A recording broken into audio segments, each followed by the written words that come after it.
Najua unataka kupata mkono mkubwa. Sio tu kupata mkono mkubwa, unataka upate mkono mkubwa kwa haraka. Fanya hili zoezi, linaitwa 21 easy bar curl. Easy bar ni hiyo chuma ambayo nimeshikia. Kwa hiyo unaweza kutumia chuma ya kawaida tu, kama kwenye jimu yako hamna hiyo easy bar, hiyo chuma ambayo nimeshikia hapo katikati hapo. Kwa hiyo hili zoezi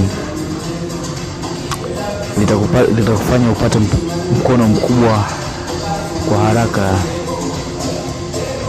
Ni moja kati ya zoezi langu pendwa kabisa ambalo nimelitumia kupata mkono mkubwa. Kwa hiyo liweke nayo kwenye ratiba yako ya mazoezi. Pale unapoenda kufanya mkono wa mbele, hakikisha unafanya na hili zoezi.